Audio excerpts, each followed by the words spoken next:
Hello, friends, and welcome to Page Chewing Comics and Manga Pick of the Week, episode 22. My name is Steve, and I'm here with Mike, and we are both getting back into the world of comics after a hiatus. So what we do is we come and we grab some books through the week, and we come here to talk about them and tell you what we enjoyed, what we didn't, and kind of get into a little bit. So, Mike, can you give us an introduction? Yeah, exactly. We are getting back into comics, and in my case, it might be 30 some years, maybe more, since I was like frequenting a comic book store, and I'm liking it and figuring it out, like how it works, like, you know. So yeah, I'm new to. This is my second episode, I guess, and I'm really pumped to talk about my comics that I picked, and I think we have a few that overlap, so that'll be cool. Yeah. It is pretty intimidating, though. I don't know if you felt the same way, because I just don't know where to start. Because I walk into these stores and I was like, what is going on? All these different books, and it's like it's almost like there's an inside joke that you don't know, like you didn't hear the context of. Like you feel like, where do I go? Like I'm lost. Yeah, I think if you, so like the thing that might be intimidating is just like you've said before, and I know we have one example today where there's just like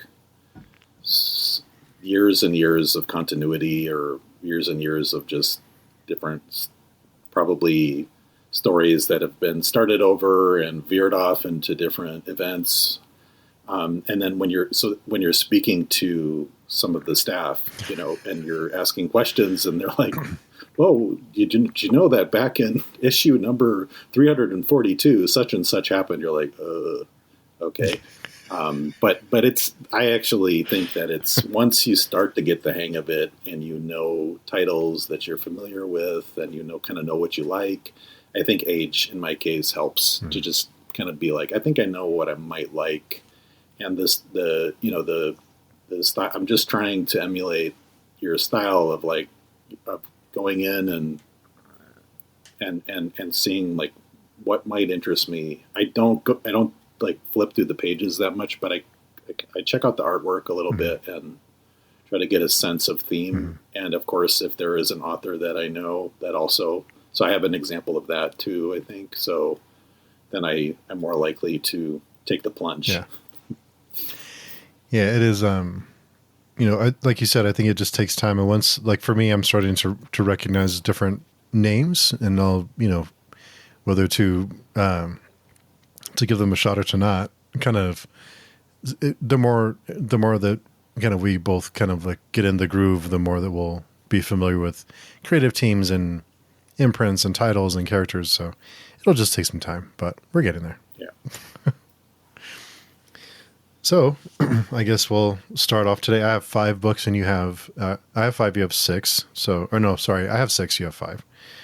So exactly. I'll start us off with the first one on my list, and I had a pretty good week. I think there's only one book that I really didn't like. Well, that I didn't like. Actually, yeah. So we'll get into it. So my first book is Crave #1. This is by Maria Lovett, and this is by Image Comics, and this is labeled as adult. And I didn't notice that until after, but it wasn't too adult, so it wasn't like crazy. Basically, what this book is about is a social media app called Crave that will tell you if what you crave, meaning like what your fantasy is, if it's possible or not. If it is possible, it'll put wheels in motion to make that fantasy reality. So it'll tell you, go to this place, and the person who you crave, or the event or whatever it is that you crave will be there, and this fantasy will become reality. So we're not sure, we haven't really learned how this app works. What puts these wheels in motion, we don't really know.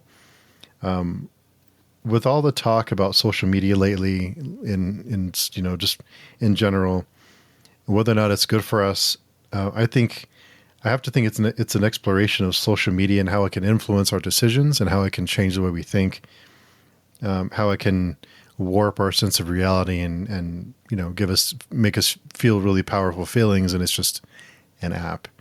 The art has like a scratchy feel to it. It feels like almost scratchy, and it's minimal. It's like minimal, and I don't mean that in a bad way. I just mean it's not too detailed. There's a lot of space in some of the pages. The art I think is fine. I'm a sucker for any story that uses social media and how it affects us. So I'll keep reading this one. I think it's off to a good start, and I think we have some really good potential here to be a really thought provoking story.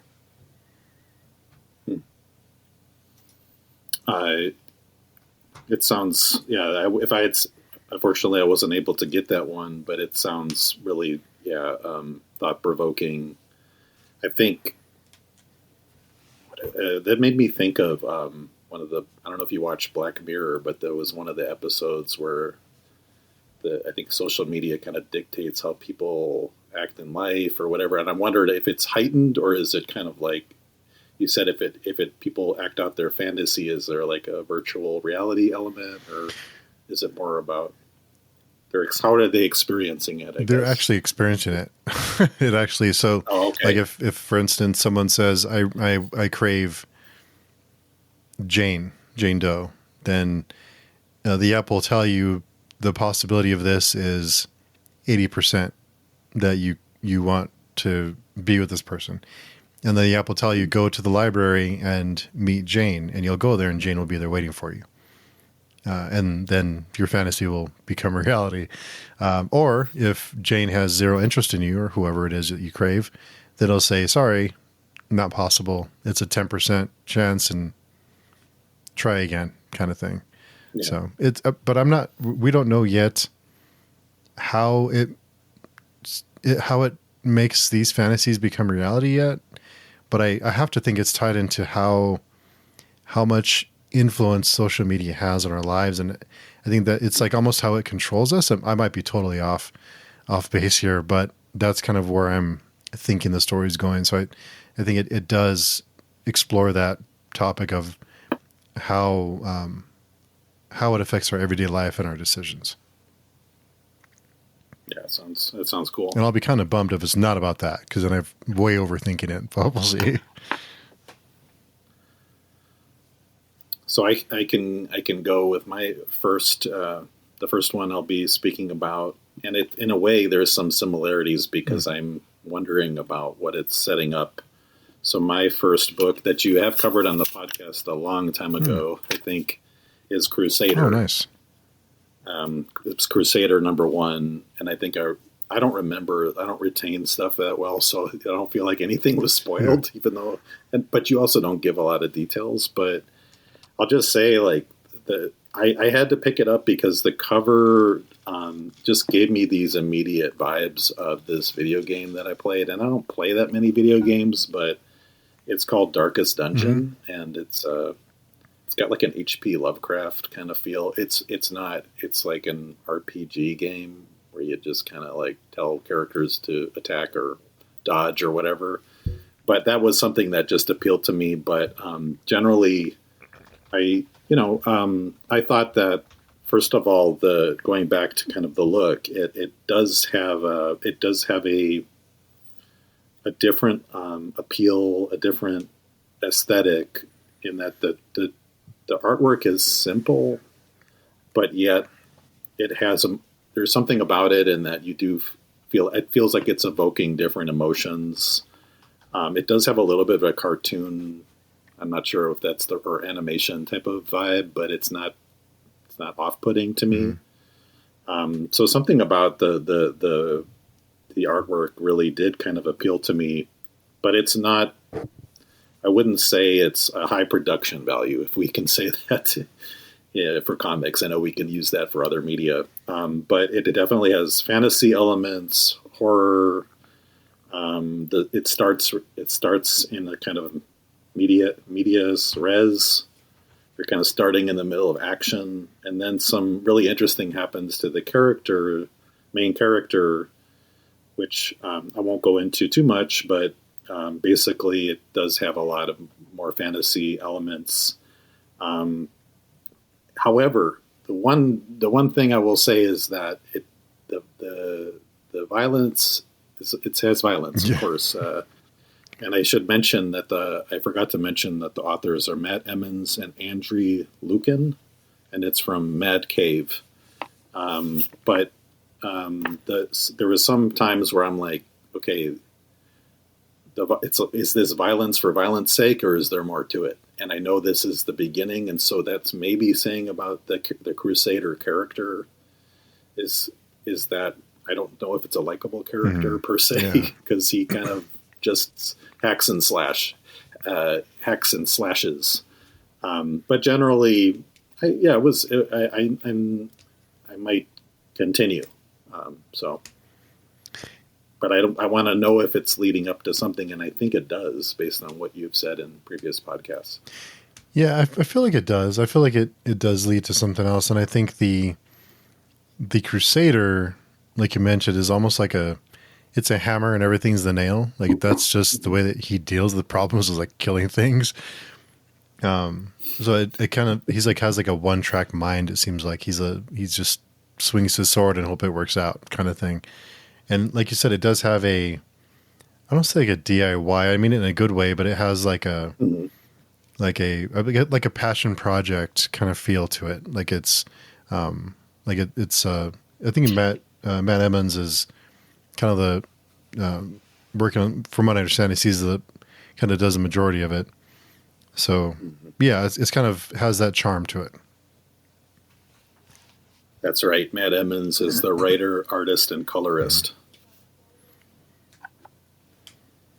Yeah. So you're on the fence with that one?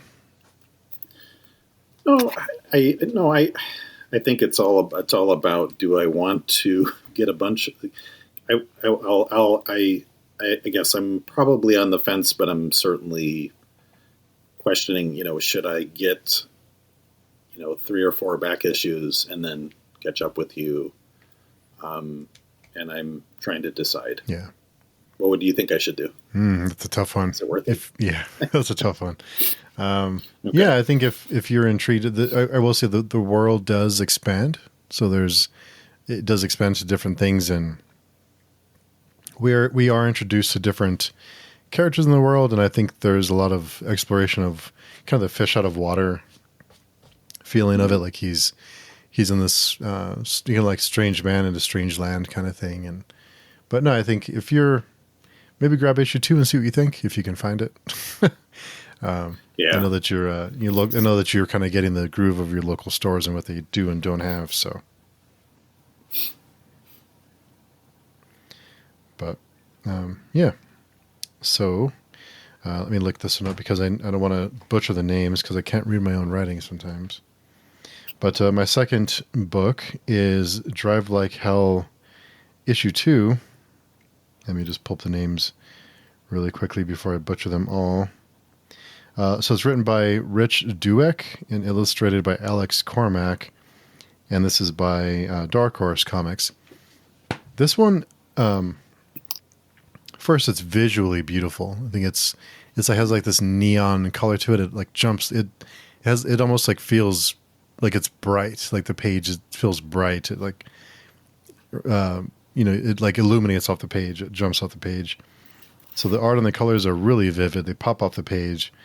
The story is bonkers, and ultimately left me wanting more substance. It's like it feels like a car chase movie that doesn't have a whole lot of substance to it. It has a little bit, but the things that do happen just is an excuse for another action scene or another car chase or another thing to happen. So in that sense, it kind of left me feeling a little like, I mean, it seems like it feels to me like the intention is this is a fun book. It's kind of like what I'm getting from it. It's not supposed to be too serious. It's about a guy who steals a demon's car, and weird things start to happen. So, in that case, but in my case, if it's just a for fun book and doesn't have a ton of substance, and if the art is really good, is that enough for me to keep reading? That's kind of the question for me. This is one that I'll pick up if it's available. I don't know that I'll seek it out, but if I run across it, I'll pick up the next issue. So I'm on the fence. If I see the next issue, then maybe I'll grab it, but I won't seek it out. One question for you, is it have like a Mad Max type of vibe, or not? No, because it's centered around the devils or demons. Yeah, it's kind of like it seems like they're like in the South, and there's like preachers, and it kind of pokes fun at religion, and sometimes it's Okay. I don't know. It kind of seems like it's low hanging fruit sometimes. Like it's easy to poke fun at that kind of thing. So it feels like it's just a kind of for laughs kind of thing. But yeah, it does have I will say that the car chase scenes are pretty fun. Like it's hard to pull that off in a comic book, but the car chase scenes are pretty fun. Okay. Okay, so the next book I have is another repeat, but not too far away from when you talked about it. Maybe two podcasts ago, and that's The Ministry of Compliance. It's a bigger book. I don't know. There's no page numbers I noticed in any of these. Oh, yeah. So I don't know how many pages, but it's definitely long, as you mentioned. And the authors are Ridley, Raphael, and Anderson, and this is by IDW. And this is issue number 1. And on the cover tells it all in a way, a bloody sci-fi epic. I'm not so sure about epic yet, but I think it's setting it up for a bigger world. And I, initially I think it's from page 2, there's a pretty ultra violent scene in there. Sets it up for this is going to be they're not going to hold much back with this series, I think. And so it's interesting. One thing that spoke to me is that it's because let me just say it. They're like these characters that are different ministers, and there's like this bureaucracy element, which I guess is I work in a bureaucracy, so it touched me in a way. But they get things done. Yeah. But there were some things that just because you think of you put yourself in there in some way when it touches on something that you some of the work that you do. So there was a few times when I was just like, there's no way. But I just wondered, because there is this element that reminded me a lot of. I wrote it down. The Viltrumites from Invincible. I know that's right now. There's like a Amazon series, and I actually I didn't finish the series, but I read a bunch of the comics because I got into it. But so there was an element there of like, and not to give too much away, of these kind of main characters, which you learn very early on, are essentially, I don't know if the word is colonizing other planets, but that's really interesting to me. So you can't necessarily get behind their motives. So I don't know if there's, again, it's kind of one of those kind of grim, dark things or what have you. I know that so many definitions of that term. Yeah. But, there was some, so in some ways there was a little bit of predictable elements to me, towards the end, but I think I'd like to continue. I think I like dystopian stuff. I know you, I don't know why, but I know it's kind of depressing, but doesn't necessarily, I don't know, it makes me feel better maybe, but I don't know. We could talk about that some other time because I don't mind stuff that's like grim. And, I don't know. I tend to get drawn to that kind of stuff, but anyway, yeah, really, really interesting. I didn't have too many. Yeah, like you said, there was like didn't have too many that I really, didn't go for, except maybe one. Yeah. Yeah, it did have that dystopian feel. Yeah, the bureaucracy part of it. I was surprised they actually got things done, because most times when there's a bureaucracy, like, nothing gets done. No. And when it does get done, it's like halfway, half effort. So Yeah, definitely. And it's like if you're a minister, which is like a cabinet member, you're going to be delegating down these many, many layers.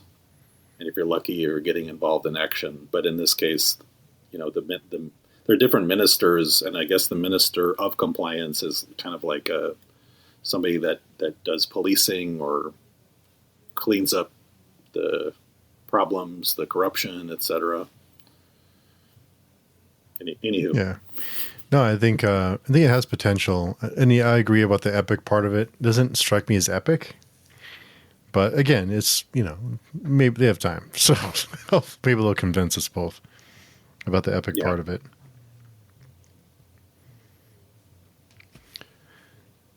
So, my next one was Lotus Land, #1. This is by Darcy Van Polgeist and Keo Felipe. I think I'm mispronouncing both of those names. I'm sorry about that if I do. This one gave me Blade Runner vibes. It's also sci-fi, almost like sci-fi dystopian. Kind of like this. I immediately thought of Blade Runner. It has that same aesthetic. Evil corporations in the future. And I have to say, the evil corporation thing is becoming a little bit like, okay. It's like, I don't know. Like, they're an easy villain. It's like the nameless corporation. Well, we do get names in this one, but when it's an evil corporation, I think it's like a lot of stories of evil corporations these days. But I think the artwork and colors are really good.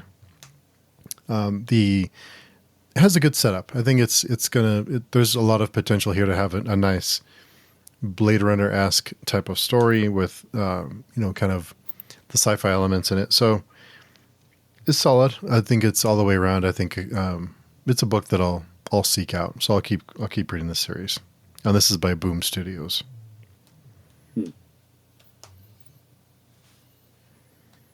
Just I thought just one question, actually, not about the book, but for Blade Runner. I thought there was a Blade Runner. There has been many different kind of spin-offs of Blade Runner. For some reason, I thought there was a Blade Runner Lotus or something, but I could be completely... Because the reason I bring it up is because, for example, last week, I think you talked about Cyberpunk. And then like you said, and then I learned that, there was a video game, and there's a long kind of series. And so I just wondered if there might be a tie-in to Blade Runner, and maybe, but maybe not. Anyway, I sometimes, like, after I read these, I go back and I'm like, they're like, for one of the books we're going to talk about in a moment, I learned that it's a series that has been going on for a long time. But maybe not. So I looked up, so the description on the Boom website is, and I try to avoid reading too much because it'll get spoiled for me, but no, that's a good point. So the description on the Boom website reads, Old Dog meets Blade Runner in a heartfelt new sci-fi series from Boom Studios. So, yeah. So it is inspired by Blade Runner. At least it was close, but. Oh, yeah. Yeah. But yeah. You nailed it, Steve. Well, I mean, it's not. It's like hitting the side of a barn. I mean, sci-fi dystopian, but I have my moments. No, yeah. But no, I think I think it was okay. I think it was pretty good. I love the cover too. So. Oh yeah, I do fall for a nice cover.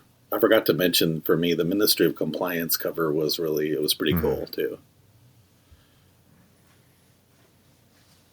So I will say that the next one I have, I know you have,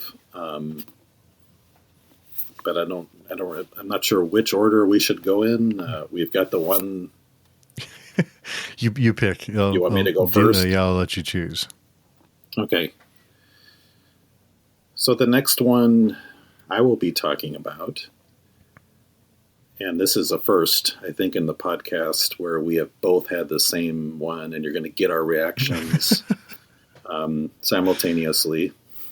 So I've been behind on a few of these, and that is Spider-Woman, Gang War, by Marvel, written by Fox, Borelli, and Prianto.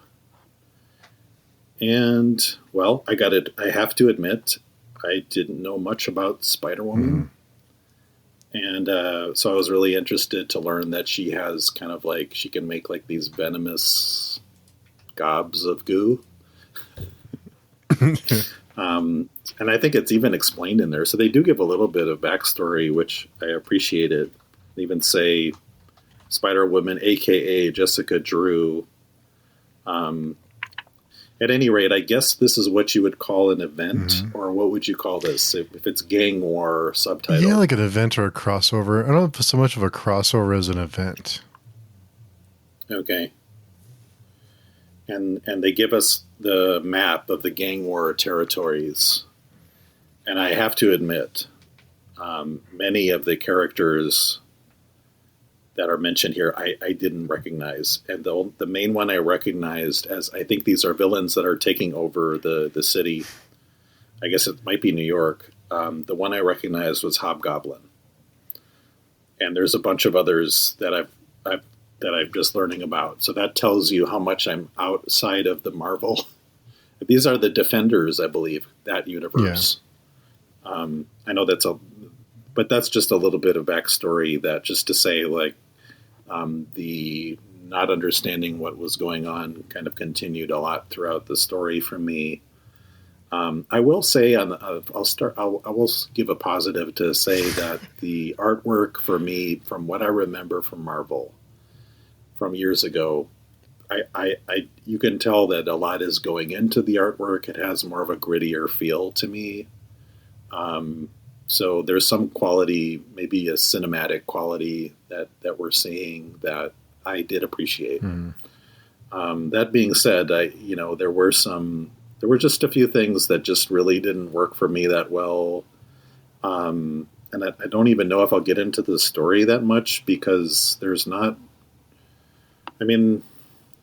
just a lot of continuity that's happening from previous issues and not even from Spider-Woman.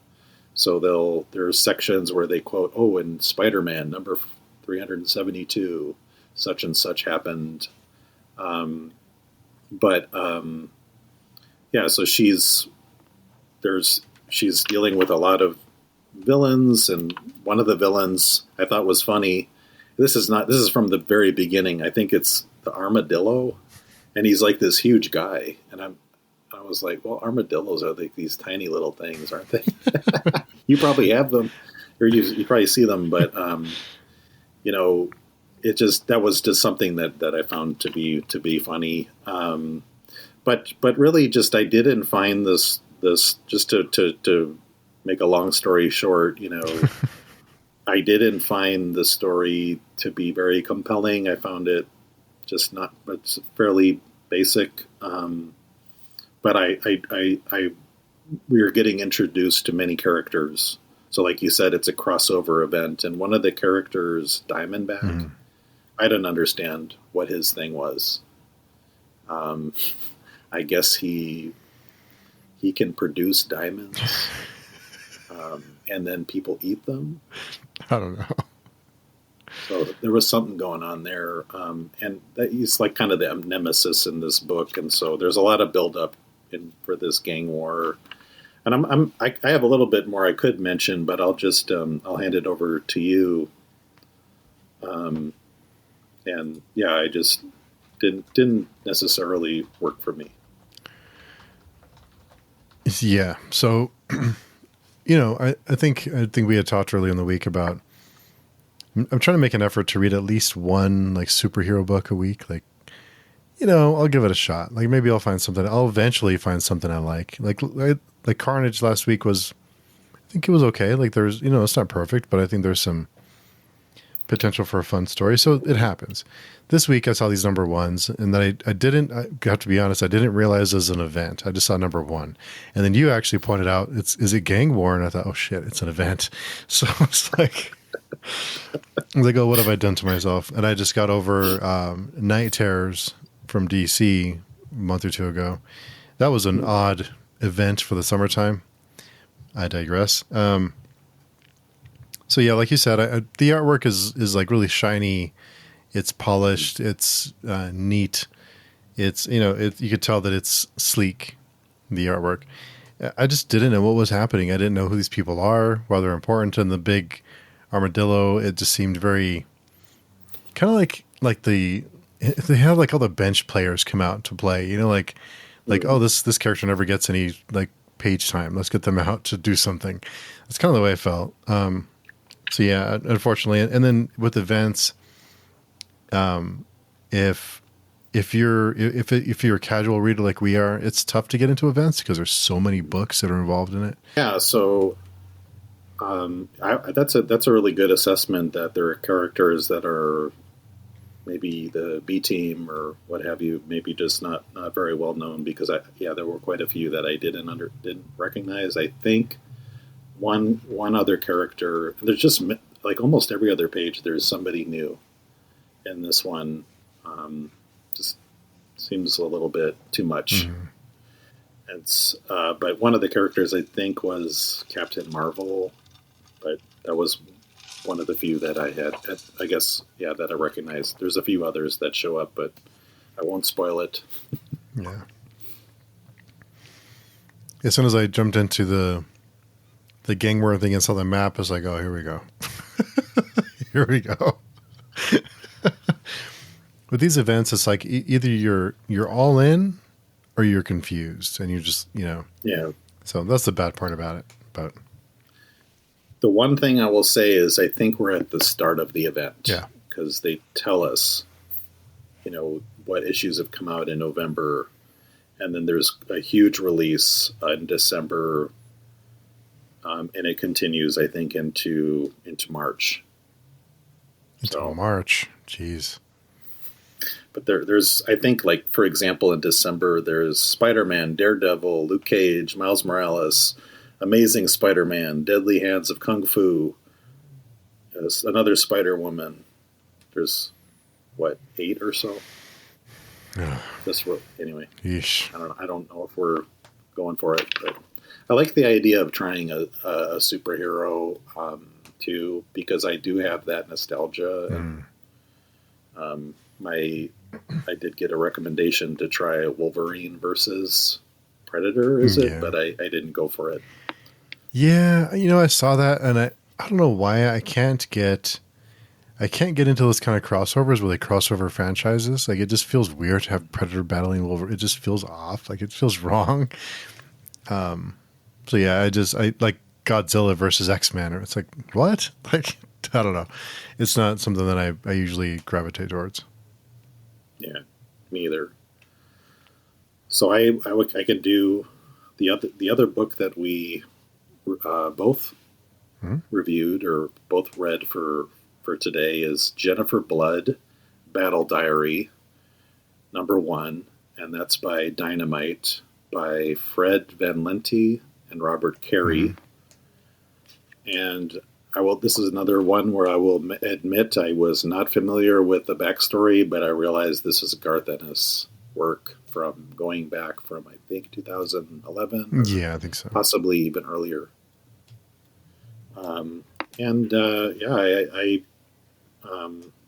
So I wrote that down initially because she references her mother.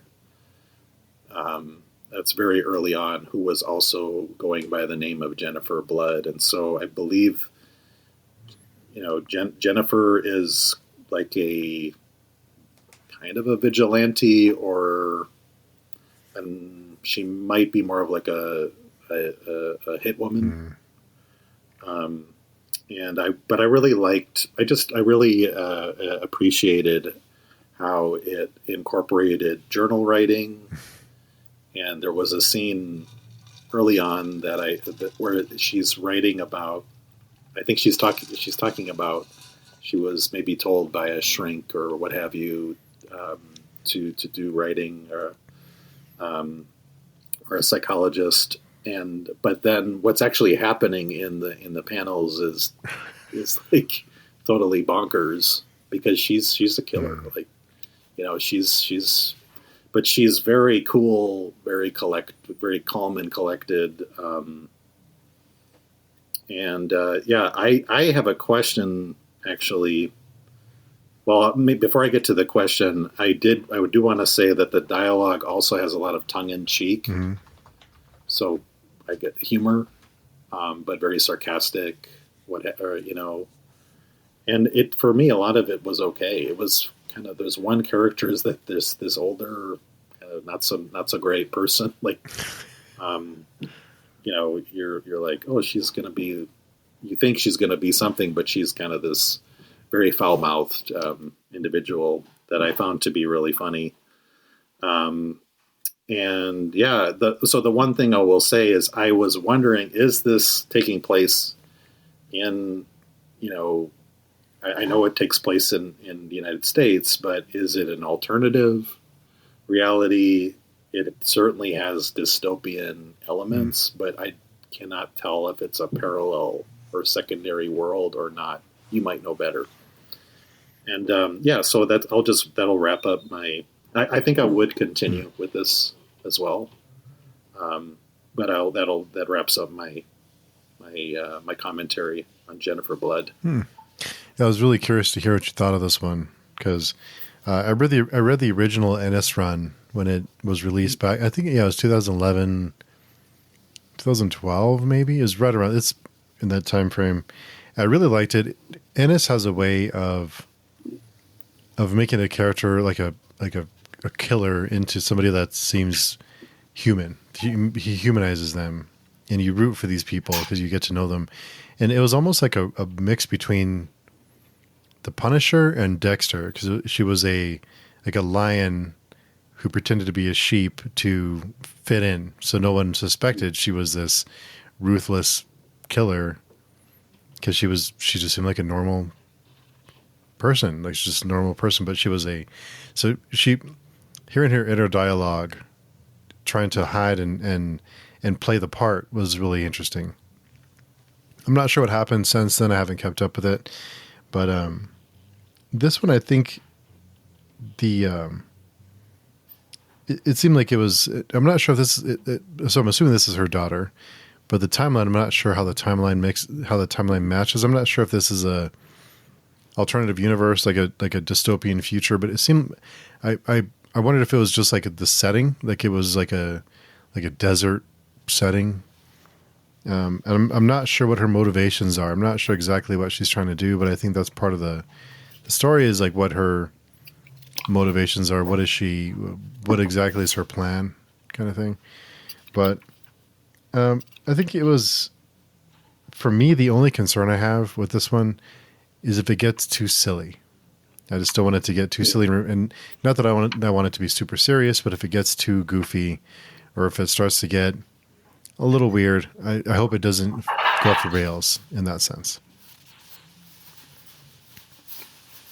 Yeah, no, that's a good point. It could be campy, I guess.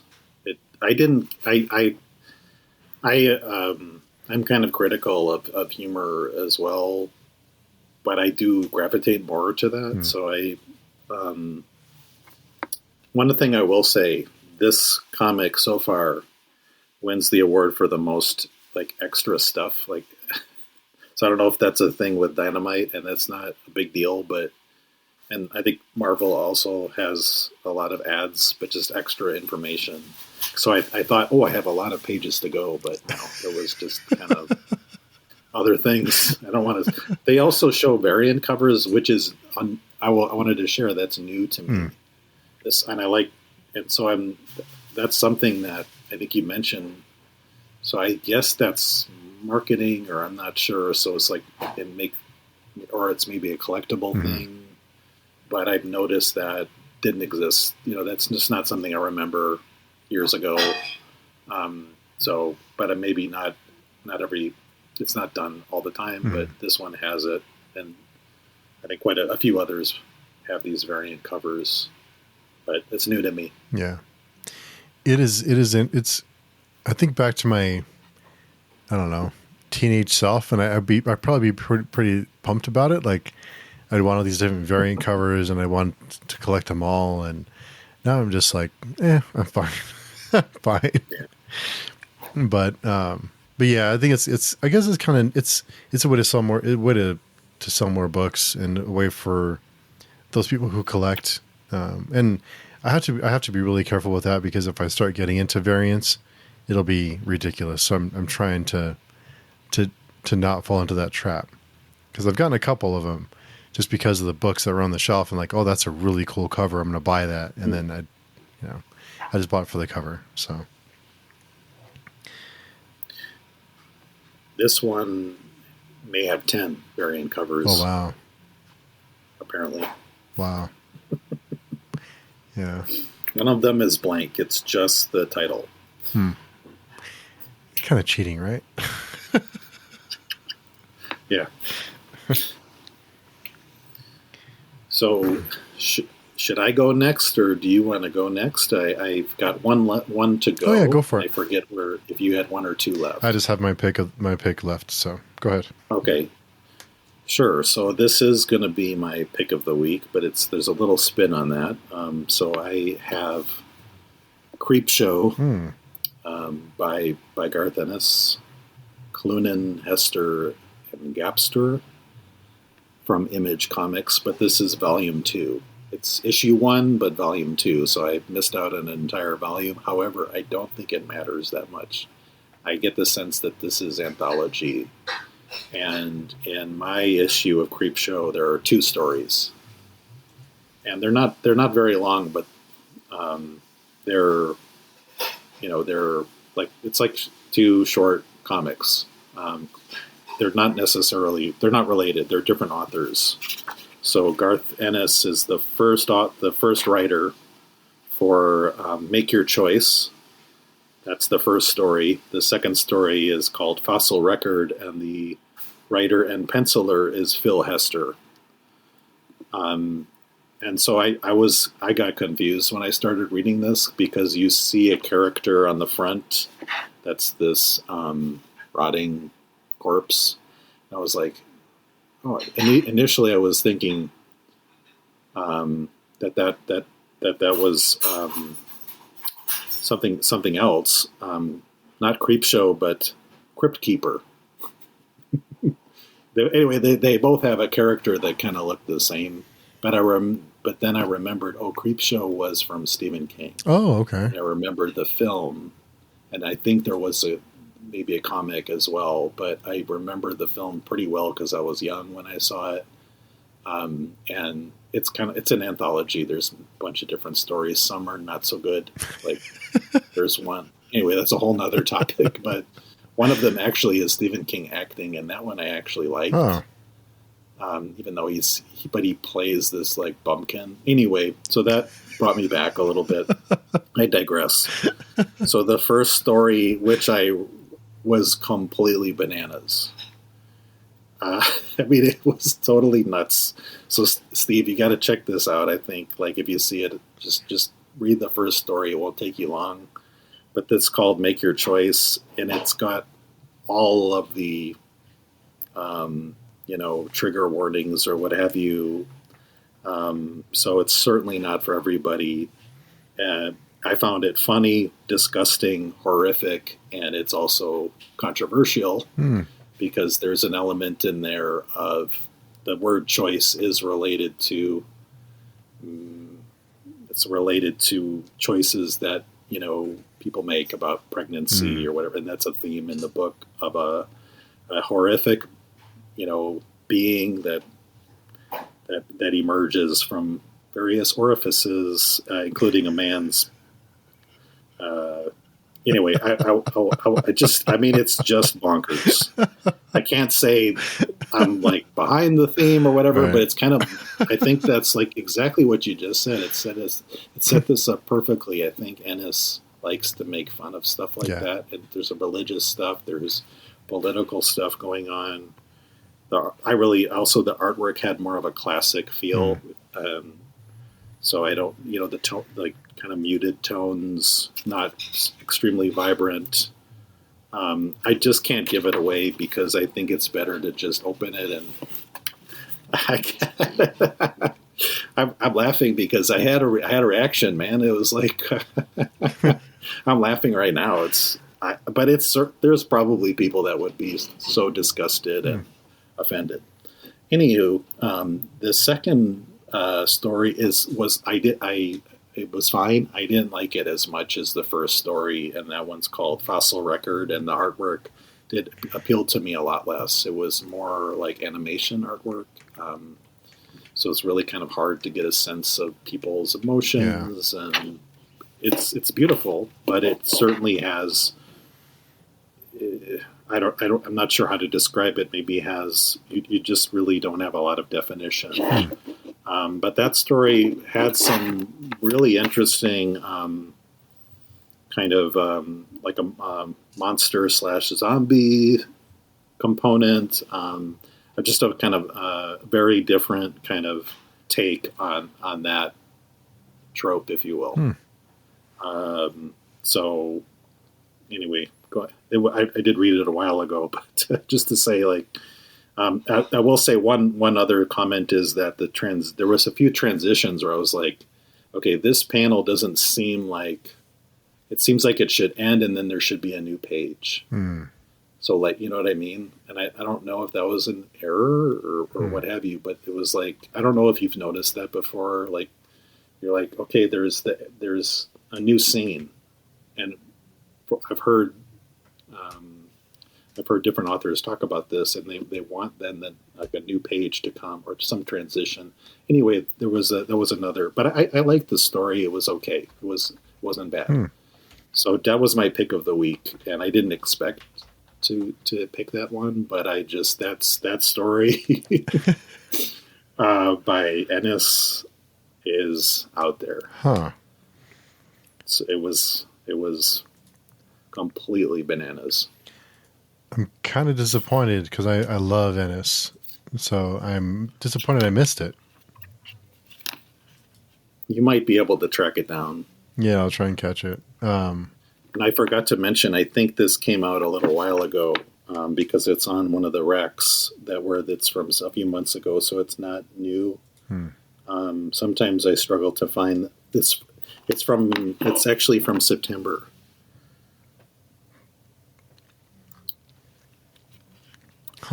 Whereas I think just everything else, with the exception of Crusader, was from this month. So this one's a little bit old, but I was like, it appealed to me. I went for it. Hey, yeah, that's what spoke to you. Then that's shit. Well, now I have to find that book.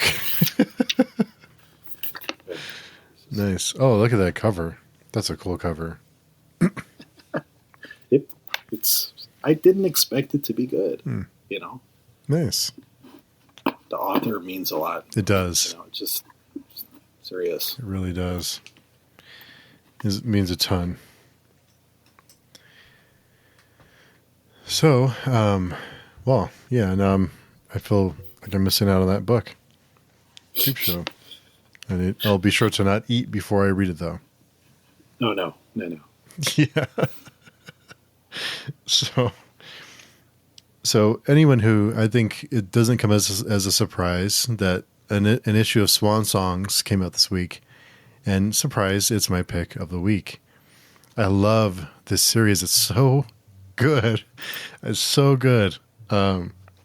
It's got to be every issue has been stellar. I think there's one that I wasn't crazy about, but it was still really good. So it wasn't my pick, but it was still very, very good. This one has a way of like pulling your heartstrings and making you think. And every issue, whether it was my pick or not, has me thinking about it for days after. And I think that's rare for a comic, for a 30-page comic to do that, to really stick with you that long. So first, let me say that the artist in this one rotates, and the writer is W. Maxwell Prince. He's consistent on the book, and then artists rotate in and out. And that is Alex Eckerman Lawn. This is by Image Comics. And the artwork is very surreal and just perfectly fits the story. I'll try not to give too much away, but basically my takeaway from this one was that time is fleeting, and we should enjoy every minute that we have.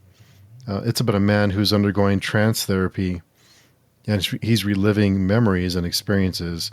He's exploring his time, his childhood, his adulthood, and life, and how his views have changed from when he was a child to now, and how when we're children we enjoy a whole lot more than we do when we're adults.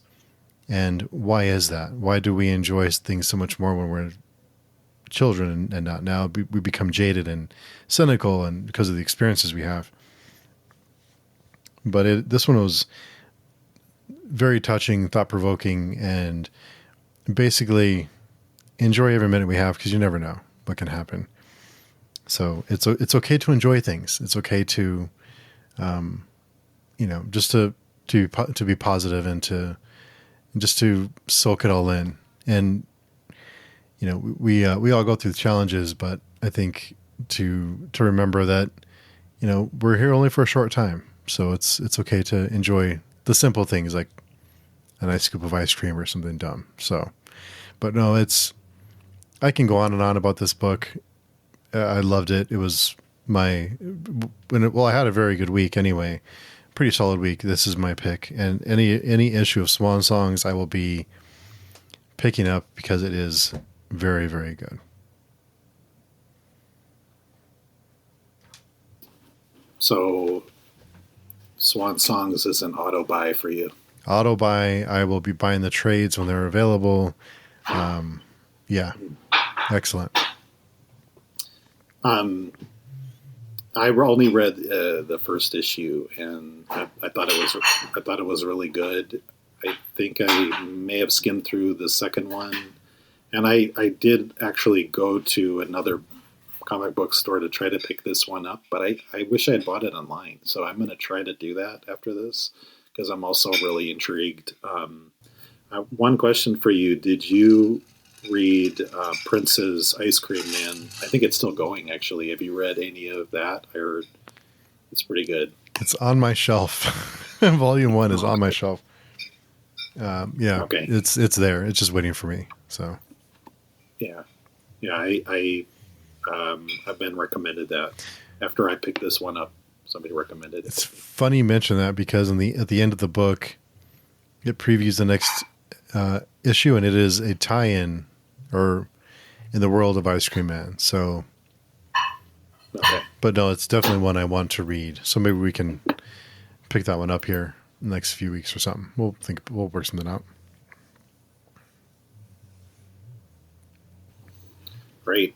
I might, one of the things I'm learning about is I may ask my store to just order these for me, or have a pull list, because it sounds like they don't order a lot of new stuff. And I was told that they order only a few copies of certain titles, and they're the ones that are not the superhero. So anything that is like this, like Swan Songs, it didn't sound, and it wasn't because they thought they were bad. He was like, these are actually the good stories. They're just not well known. They don't have the marketing. They don't have the what have you, all of the buzz or what have you. But anyway, I might have to do that for some of these titles that I know I want to stick with. Yeah. I'm not sure if in your case maybe that hasn't been an issue, I guess, where you've been picking up things. Yeah, my local store is actually, they usually have more than, they usually have stuff I'm not, they have so much stuff. I'm lucky in that sense that and they're really good about having a pull list and having the books waiting for us. So that's pretty nice too.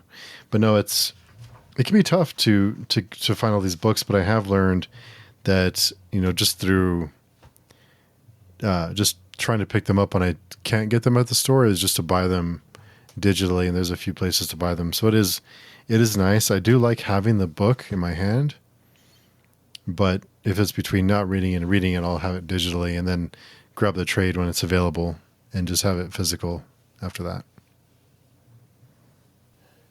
Yeah, definitely. Wow, this is not to end the episode early, but I think we had a good one. We both had stuff that we liked. There was one, that we were not as passionate about, if you will. Wow. I mean, yeah, I don't want to, and like you said, I think the one thing I will say is I probably was not as excited about the Ministry of Compliance, but I'm hoping, because I think that might have been a pick of the week for you in the past, if I'm not mistaken.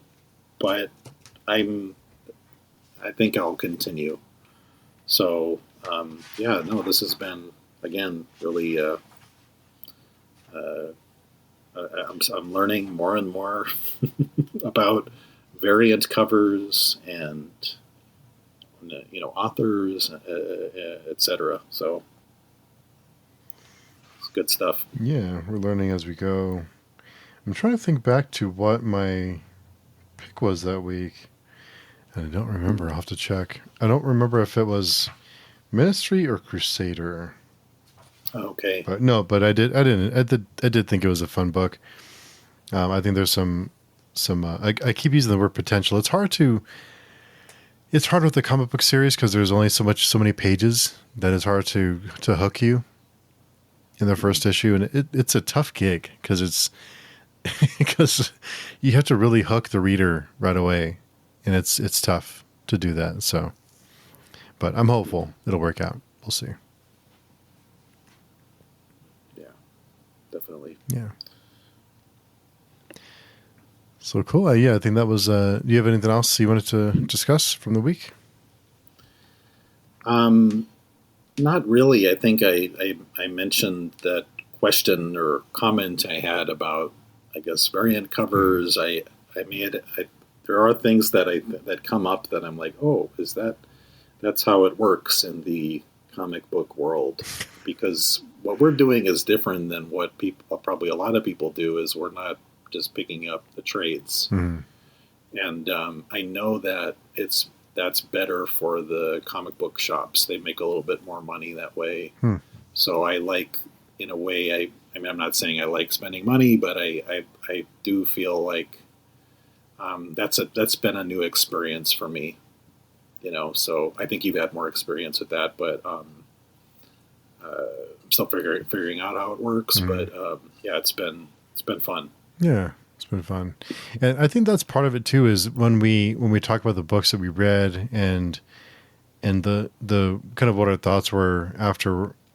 It's not only the time, but it's also the investment that we're making in these books. And if they're not, the cover prices now are $3 or $4 a piece. So you have to make those decisions on, is this worth my time? Not only my time, but the effort to pick it up and then the investment. So you have to make some hard choices sometimes. Like, is it worth me trying this series that I just don't enjoy versus picking up a book that looks like it may have potential and trying a new thing? So it's one of those back and forth where, I want to give a book a chance, but I also want to see if this other book can turn things around.